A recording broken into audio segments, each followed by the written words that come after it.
뉴스픽 열겠습니다. 더공감 여성정치연구소의 송문희 박사님 안녕하세요. 네, 안녕하세요. 네, 전혜연 사평론가 안녕하십니까? 네, 안녕하세요. 네. 자, 오늘 첫 번째 뉴스는 앞서 이제 말씀드린 어제 이제 정부가 임금 근로자뿐 아니라 특수고용직, 플랫폼 종사자, 자영업자 등 이 모든 지금 근로자들, 취업자들을 대상으로 하는 전국민 고용보험의 청사진을 지금 내놓지 않았습니까? 어떤 내용인지 또 노동계 입장이 다를 거고 경영계 입장이 다를 텐데 어떻게 차이가 나는지 먼저 들여다보고 같이 고민해 보도록 하지요. 예, 이게 굉장히 중요한 문제이기도 하고 많은 노동계에서 그동안 주장을 해왔던 과제이기도 합니다.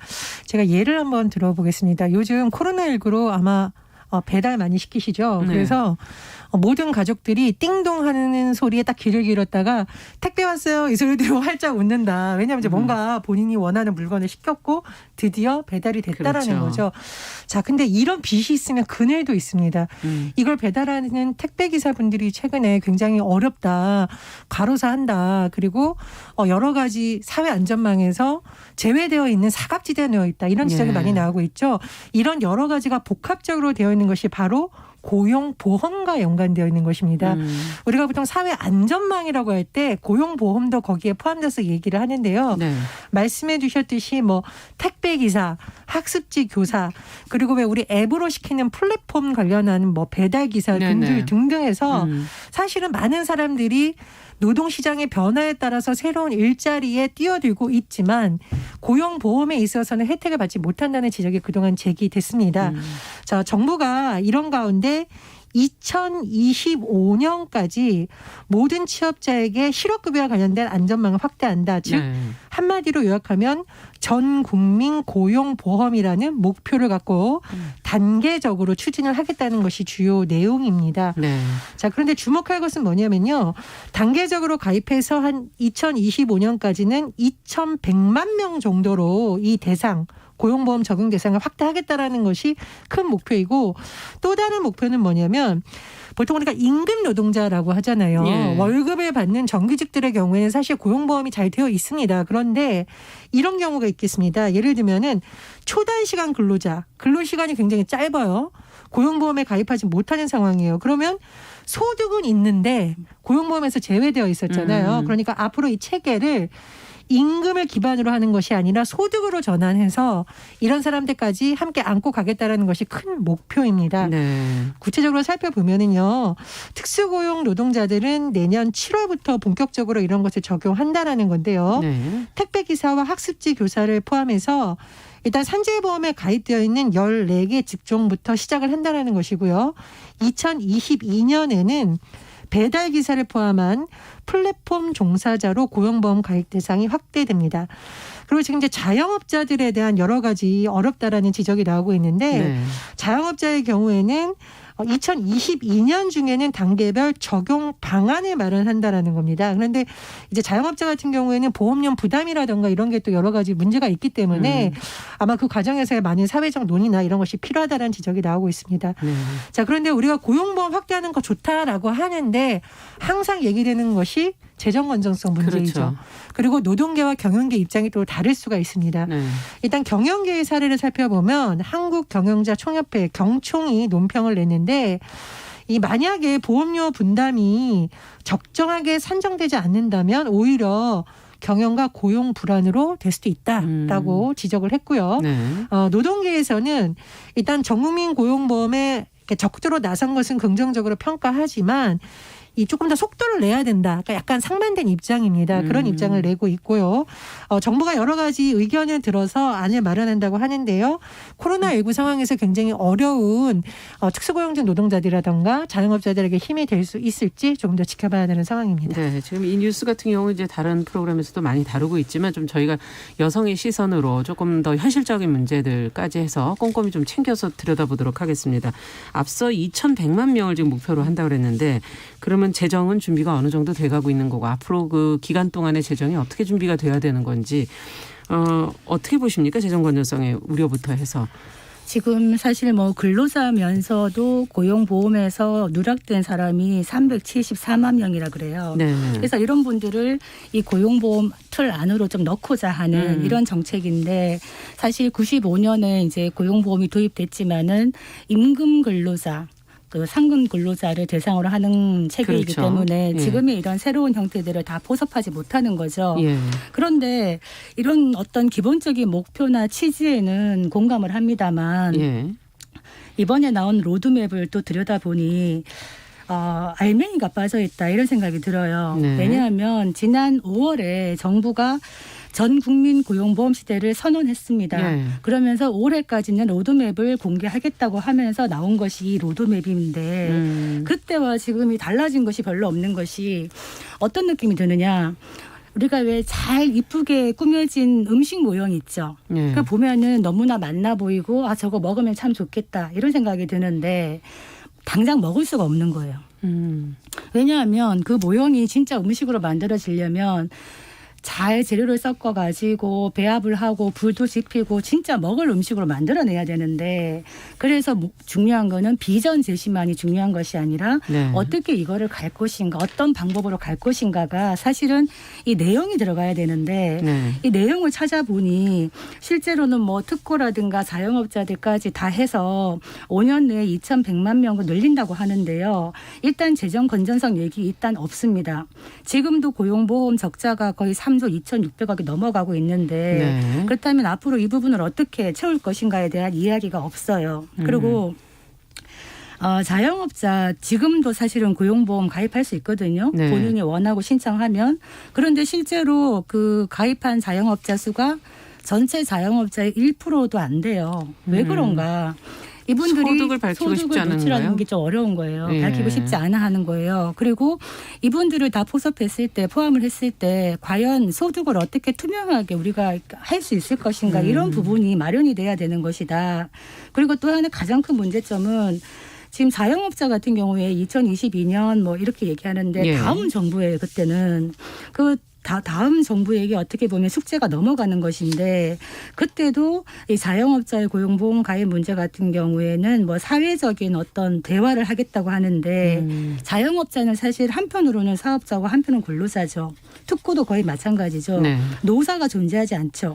그렇다면은 이걸 어떻게 노사정 대화를 할 것인가 여기에 대한 구체적인 로드맵도 나와야 되는 것입니다. 네, 약간의 또 지원을 그럼 사측이 없다면 어디서 또 좀 지원을 해야 될까 뭐 이런 생각도 들기도 하고요. 어떻게 보십니까? 일단 이제 조금 노동계에서도 긍정적으로 평가하고 저도 좀 주목해서 보는 부분이 있는데요. 네. 이 전국민 고용보험과 더불어서 정부에서 추진하겠다는 중에 하나가 근로자에게만 적용되었던 육아휴직 급여를 앞으로 뭐 특수고용 노동자든가 플랫폼 노동자 이쪽으로 확대하는 방안을 추진하겠다고 했습니다. 노동계에서도 이 부분은 긍정 평가하고 있는데 사실상 우리가 특수고용 노동이나 이런 데 남성들만 많은 것이 아니고 고용보험 사각지대에 있는 많은 부분에 비정규직을 비롯한 여성들이 많이 지금 많죠. 들어가 있어요. 네. 근데 이 여성들 같은 경우에는 정말 육아휴직을 쓸 수가 없고 완전 경력 단절이 되거나 생계의 벼랑 끝에 몰리는 경우가 있거든요. 그래서 이런 부분은 저도 좀 긍정 평가를 하고요. 이제 박사님 말씀에 동의를 하는데 다만 제가 조금 다르게 보는 측면은 뭐냐면 지금 전 세계가 이런 문제에 사실 취해 있거든요. 그렇죠. 그러니까 정부가 지금이라도 이것을 논의를 해야 되는 거고 사실 20대 국회에서도 이 문제가 나왔습니다. 네. 저희도 한번 다뤘었는데 당시에는 예술인과 특수고용 노동자들을 포함시키는 안까지 논의가 됐다가 특수고용 노동자까지 하는 건 어렵다라고 해서 예술에만 맞았죠. 포함되는 네. 거거든요. 그래서 지금부터 단계적으로 차근차근 추진하는 방안이 필요하다고 봅니다. 이제 다만 재정 건전성 문제는 국회 예산정책조도 좀 지적을 한 바 있어요. 네. 지금 고용보험 기금이 올해 3조 2,600억 원 적자다. 그럼 내년에는 3조 3,210억 원 적자라고 하는데 이 기금 운영에 대해서 어떻게 조금 더 적자를 줄일 수가 있을지 취지는 좋지만 계속 적자가 나는 건 결국 국민 세금이 들어간다는 거잖아요. 네. 이 부분에 대해서는 개야 되는 거고 두 번째로 경영계하고 노동계가 의견이 첨예한 상황에서 어떤 정책을 추진했을 경우에는 말 그대로 사기업에서 이렇게 극약을 들고 나오는 경우가 있습니다. 고용을 못한다. 그래서 네. 이거는 경영계를 설득하는 노력도 정부가 같이 해야 되는 것이지 맞습니다. 정부가 좋은 아니니까 밀어붙였다라는 했을 경우에는 부작용이 나올 수도 있습니다. 그래서 네. 이런 부분에 대한 노력이 많이 네. 필요하다고 봅니다. 그러니까 정말 좋은 비전과 목표를 정했으면은 세부 내용을 정말 촘촘하게 넣어야 된다. 그래서 일테면 이런 경우죠. 지금 특수고용이나 프리랜서 하는 분들이 이직률이 매우 높습니다. 그렇죠. 통상의 임금 근로자 이직률이 4.4%라고 한다면은 이분들의 이직률이 38.1% 거의 이거 비교할 수도 8배예요. 없네요. 그러면 이분들이 상대적으로 자유롭게 움직이면 이분들이 만약에 고용보험 들어왔을 때 구직 급여라든가 이런 지출이 커지는데 그걸 그러면 임금 근로자가 메꿔야 되느냐라는 항의가 나올 수 있는 거죠. 그래서 이런 논의가 나오죠. 조건이 다르다. 임금 근로자와 특고 자영업자는 다르기 때문에 이들의 고용보험 기금을 섞어서 어떤 불편한 부담을 주는 것이 아니라 별도로 각각 독립을 시키면서 기금 계정을 만들자 이런 견해가 있거든요. 그래서 이런 거를 좀 촘촘하게 넣어야 되지 않겠나. 기금 운영 방식에 대한 문제도 고민해야 예, 된다는 그런 얘기시네요. 방식도 들어가야 네. 된다고 생각을 합니다. 네. 그래서 이제 아마 그 뭐 자영업자라든가 특수고용 노동직이라든가 프리랜서의 소득 파악을 투명하게 한다라는 건 참 불가피한 과제인 것 같습니다. 근데 계속 언급이 되는데 잘 안 되고 있지 그렇습니다. 않습니까? 근데 예. 이 투명성이라는 게 참 좋은 말인데 어떤 분들은 또 이 투명성이 어려운 사람들을 너무 칼같이 세금 그렇죠. 걷어간다는 불만이 나올 수 있는데 사실은 그거는 우리가 전 국민적으로 사실 가야 되는 방향입니다. 그래서 그 부분에 대해서는 계속 사회적으로 합의안을 만들어가는 노력이 필요하다고 보고요. 지금 전 세계적으로 좀 살펴보면 프랑스 같은 경우에도 지금 2018년에 이런 취지의 법을 제정을 했어요. 네. 그래서 모든 취업자에게 적용되는 고용보험 지금 하려고 하고 있고 스웨덴 같은 경우에도 지금 계속 이런 방안을 운영 중이라고 합니다. 그리고 사실은 미국에서도 바이든 정부 들어와서 계속 이런 논의가 되고 있는데 네.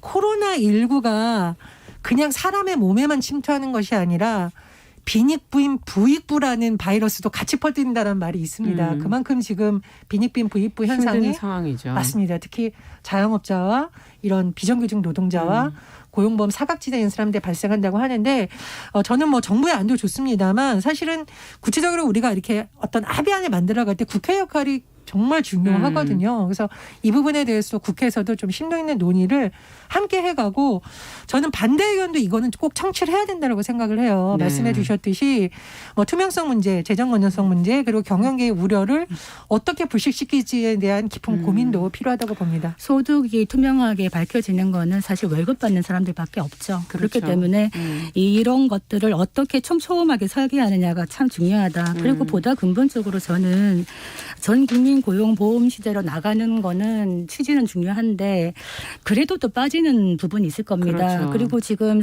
어떤 산업 생태계가 변화하면서 이 실업이라는 게 나의 일이 바로 될 수가 있는데 이거를 고용보험으로 다 마크하기는 되게 어렵다. 그래서 만약에 그럼에도 불구하고 고용보험에서 빠지는 분들이 있다면은 그분들에게 또 맞는 별도의 어떤 공제 제도라든가 민간 보험이라든가 이런 부분도 정부가 같이 고민을 해봐야 되는 시점이 아닌가 이런 생각이 듭니다. 산업 구조가 너무나 크게 네. 변화하기 때문에 예. 근본적인 부분에 지금 챙겨야 될 것이 너무 많구나 하는 그런 생각이 드네요. 자, 다음 뉴스로는 서울시가 성매매 피해 여성의 생활 안정을 돕기 위한 조례를 제정을 했다고 하는데 어떤 취지와 어떤 내용들을 담고 있는지 저희가 좀 들여다볼까요? 전혜연 평론가께서 좀 전해주시죠.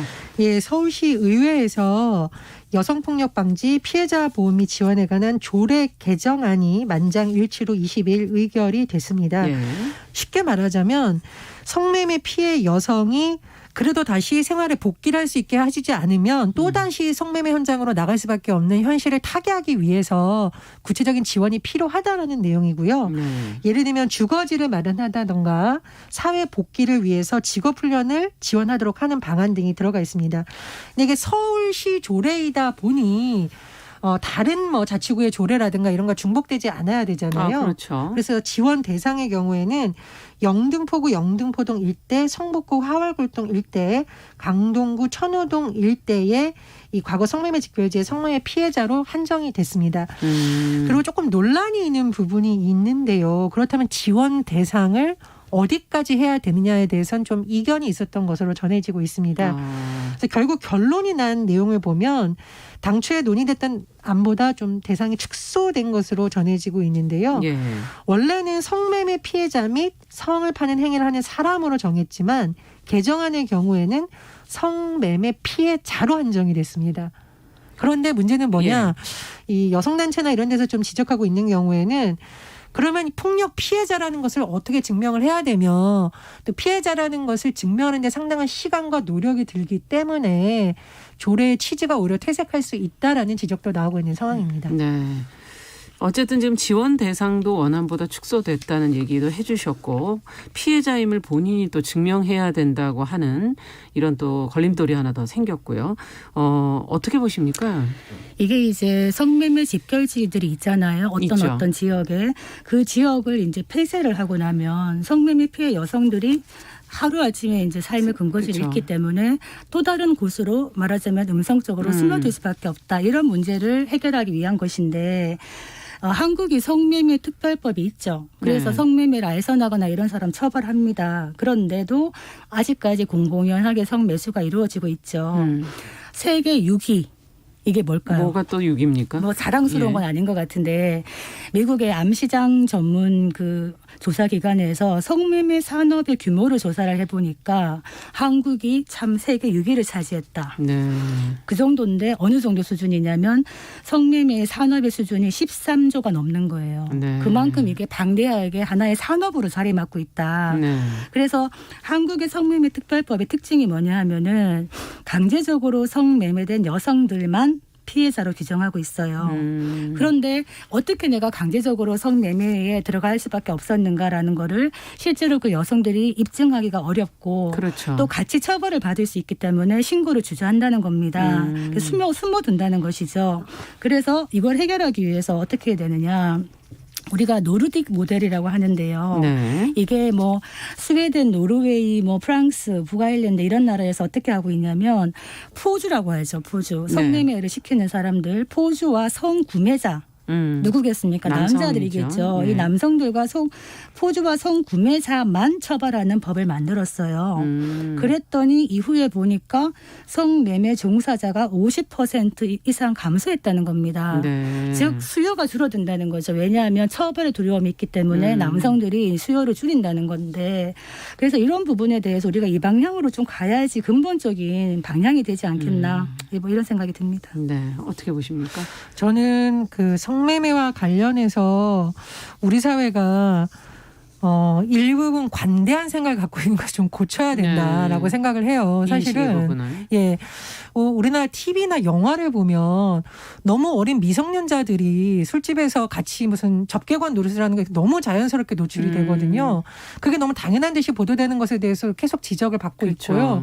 심지어 주택가에서 이런 술집들이 많이 있는 것에 대해서도 너무 자연스럽게 받아들이는 것에 대해서 일부 외국인들이 우리나라도 이런 문제 심각하지만 이렇게 아이들 지나다니는 주택가에서 이런 술집이 있다니 뭐 이런 칼럼을 본 적도 있습니다. 그래서 그런 인식 개선이 좀 같이 있어야 된다라고 보고 두 번째로 사실은 이 성매매 관련된 여성들에 대해서 워낙 부정적 인식이 있기 때문에 아니 그런 사람까지 지원을 해줘야 돼라는 반론이 제기될 수 있습니다. 그런데 사실은 이 성매매 직결지가 줄어들도록 하고 이런 것을 바꾸기 위해서는 우리가 실효성을 가질 수 있는 방안을 마련해야 되는 거잖아요. 네. 건물만 폐쇄한다고 되는 게 아닙니다. 그렇죠. 박사님 말씀해 주셨듯이 옛날에 일부 성매매 직결지 정부에서 나서서 폐쇄했더니 그 여성들이 주택가로 들어가서 변종 영업을 하고 있다라는 보도가 나온 적이 있거든요. 그러려면 결국 이 피해 여성들이 다른 쪽에서 삶을 영위할 수 있는 방법을 찾아야 됩니다. 네. 그래서 이것은 특별히 그 여성들을 위한 법안이라기나 뭐 조례라기보다는 이러한 구조 자체를 바꾸기 위한 노력으로 좀 사회에서 바라봐줄 필요가 있다고 보고요.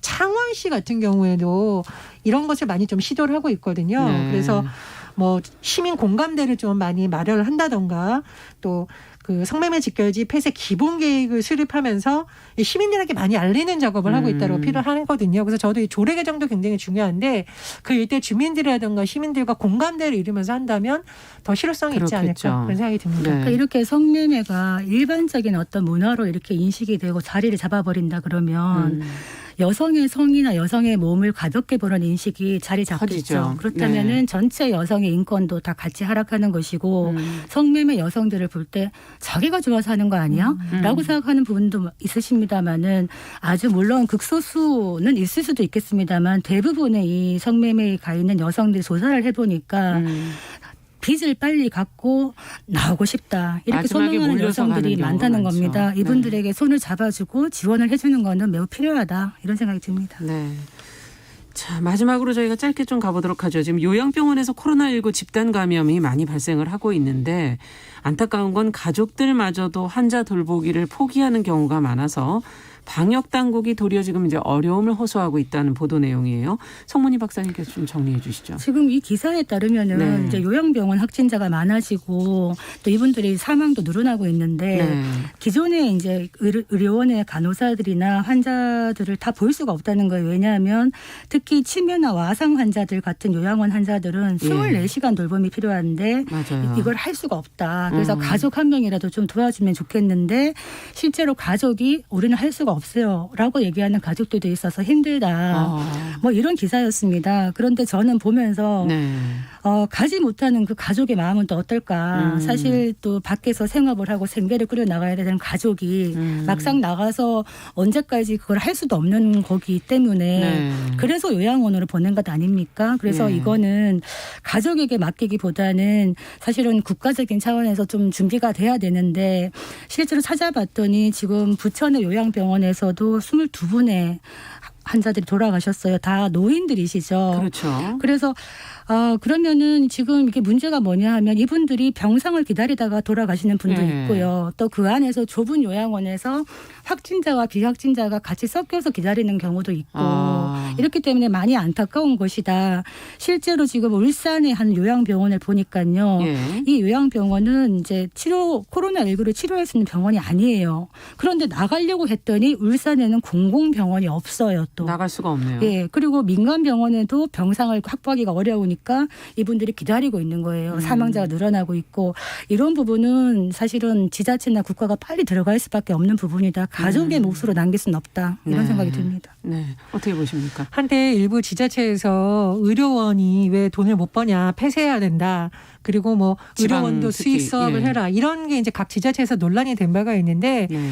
사실 메르스 사태도 그렇고 코로나19라는 이런 감염병 사태에서는 공공성을 가진 의료원이 환자들의 생사의 여타를 결정짓는 굉장히 중요한 거점이 됩니다. 그래서 의료원을 비롯해서 공공의료에 대한 보다 체계적인 지원이 사실은 늘어야 되는 거거든요. 지금 보도를 보니까 요양병원에서 환자가 발생해서 의료원까지 옮기는 것도 쉽지 않은데 문제는 의료원마저도 지금 인력이 부족한데 네. 치매 환자들의 경우에는 혼자 화장실에 못 가는 경우도 있잖아요. 그럼요. 근데 지금 위급 환자 돌보고 있는 간호사들이 그런 것까지 하기가 참 쉽지 않다라는 겁니다. 원래는 그 돌봐주시는 분들이 따로 있으시잖아요. 보통은 이제 가족들이 오는 경우가 많은데 네. 코로나 상황에서는 가족들이 오기도 쉽지가 않고 또 말씀해 주셨듯이 일부 가족들의 경우에는 우리는 할 올 수 수도 없고. 없다. 포기하는 경우도 있다라는 네. 겁니다. 그래서 결국은 저는 공공의료 체계에 대한 근본적인 고민이 많이 필요하다고 보고요. 또 요양병원에서의 방역을 강화한다고 정부가 계속 발표하고 있는데 사실은 취약지대라는 지적이 계속 나오고 있습니다. 그러니까요. 그래서 그 부분에 대해서 정부가 지금 조금 더 촘촘한 대책을 세워야 된다고 봅니다. 그래서 그 요양병원에서 나온 환자들 확진자분들을 전담할 수 있는 예. 병원을 지금 지정하고 있다는 거예요. 따로. 그건 잘하고 있다고 생각을 합니다. 네. 자, 뉴스픽이 오늘 여기까지 얘기 듣겠습니다. 전혜연 평론가, 더공감 여성정치연구소 송문희 박사 두 분 수고하셨습니다. 감사합니다. 감사합니다. 자, 정용실의 뉴스 브런치 듣고 계신 지금 시각 10시 31분이고요. 라디오 정보센터 뉴스 듣고 오겠습니다.